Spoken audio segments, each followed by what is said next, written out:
Hello అండి. అందరికీ నమస్కారం. నేషనల్ పోలీస్ అకాడమీలో సంచలనం సృష్టించిన ట్రైనీ ఐపీఎస్ అధికారుల వివాదం రోజురోజుకు ఒక కొత్త మలుపు తిరుగుతుంది. ఒకప్పుడు కానిస్టేబుల్ టు ఐపీఎస్ అంటూ ఎంతో మందికి స్ఫూర్తిగా నిలిచిన ట్రైనీ ఐపీఎస్ ఉదయ్ కృష్ణారెడ్డి గారు ఇప్పుడు లైంగిక వేధింపుల ఆరోపణలు, ప్రచారం, కోర్టు పిటిషన్‌తో వార్తల్లో నిలిచారు. హైదరాబాద్‌లోని సర్దార్ వల్లభాయ్ పటేల్ నేషనల్ పోలీస్ అకాడమీలో 2024 బ్యాచ్‌కి చెందిన కర్ణాటక రాష్ట్రానికి చెందిన మహిళా ట్రైనీ ఐపీఎస్, ఆంధ్రప్రదేశ్‌కి చెందిన ట్రైనీ ఐపీఎస్ ఉదయ్ కృష్ణారెడ్డి గారిపై అత్తాపూర్ పోలీస్ స్టేషన్‌లో కంప్లెయింట్ చేశారు. గత జూన్ 23 నుంచి ఉదయ్ కృష్ణారెడ్డి గారు వాట్సాప్‌లో అసభ్యకరంగా సందేశాలు పంపుతూ లైంగికంగా వేధించారని, ఇతర ట్రైనీ అధికారులు ఎదుట తన గురించి అవమానకరంగా మాట్లాడారని, వివాహేతర సంబంధం ఉందంటూ తప్పుడు ప్రచారం చేశారని ఆరోపించారు. అంతేకాదు ఈ నెల 8వ తేదీన తన మొబైల్ ఫోన్‌ను బలవంతంగా లాక్కొని పాస్వర్డ్ చెప్పాలని ఒత్తిడి చేశారని, 9వ తేదీన రాత్రి గదిలోకి బలవంతంగా తీసుకువెళ్లి జుట్టు పట్టుకోవడం, గొంతు నొక్కడం, గొంతుపై కత్తి పెట్టడం వంటి చర్యలకు పాల్పడ్డారని, 10వ తేదీన కూడా తనపై భౌతిక దాడి చేసి వ్యక్తిగత వీడియోల సమాచారాన్ని తన భర్తకు పంపిస్తానంటూ బ్లాక్‌మెయిల్ చేశారని ఫిర్యాదులో పేర్కొన్నారు. ఈ కంప్లైంట్ ఆధారంగా హైదరాబాద్ పోలీసులు బిఎస్ఎన్ లోని 14 సెక్షన్ల కింద కేసు నమోదు చేశారు. ప్రస్తుతం బాధితురాలి వాంగ్మూలాన్ని నమోదు చేసి పూర్తి స్థాయి దర్యాప్తు కొనసాగిస్తున్నారు. ఇదే సమయంలో నేషనల్ పోలీస్ అకాడమీ కూడా ఈ ఘటనపై ఇంటర్నల్ కమిటీ ఏర్పాటు చేసి విచారణ ప్రారంభించింది. ఆ కమిటీ నివేదికను కేంద్ర ప్రభుత్వానికి పంపిన తర్వాత తదుపరి చర్యలు తీసుకునే అవకాశం ఉంది. ఇంతలో తనపై కేసు నమోదు అయిన తర్వాత ఉదయ్ కృష్ణారెడ్డి గారు అమీర్పేటలోని స్నేహితురాలి గదికి వెళ్ళినట్లు పోలీసులు గుర్తించారు. అక్కడ ఆహారం తీసుకోకుండా అతిగా మద్యం సేవించి అపార్వక స్థితిలోకి వెళ్లినట్లు సమాచారం.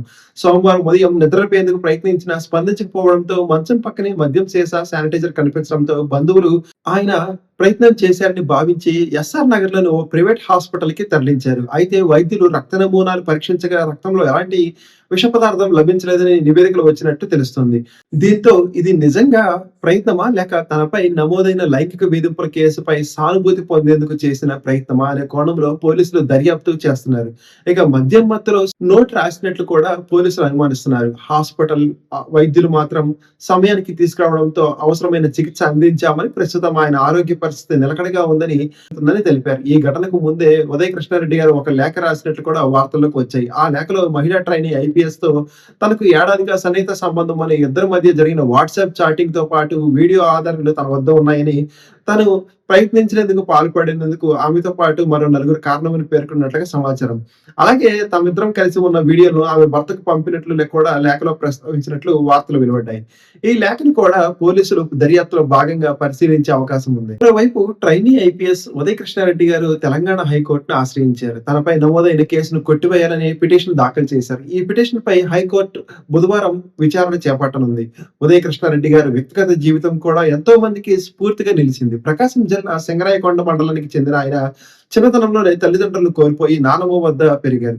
ప్రభుత్వ పాఠశాలలో చదివి 2013లో కానిస్టేబుల్ గా ఉద్యోగం చేరారు. అనంతరం ఉద్యోగానికి రాజీనామా చేసి సివిల్ సర్వీస్ కు సిద్ధమయ్యారు. 4 సార్లు విఫలమైనప్పటికీ పట్టు వదలకుండా ప్రయత్నించి 2024లో యూపీఎస్సీ పరీక్షలో విజయం సాధించి ఐపీఎస్ గా ఎంపికయ్యారు. ప్రస్తుతం తెలంగాణ క్యాడర్ కు కేటాయించడంతో నేషనల్ పోలీస్ అకాడమీలో శిక్షణ పొందుతున్నారు. ఒకప్పుడు కానిస్టేబుల్ టు ఐపీఎస్ గా లక్షల మందికి స్ఫూర్తిగా నిలిచిన వ్యక్తి ఇప్పుడు తీవ్రమైన ఆరోపణలు ఎదుర్కొంటున్నారు. థ్యాంక్ యూ అండి. జై హింద్.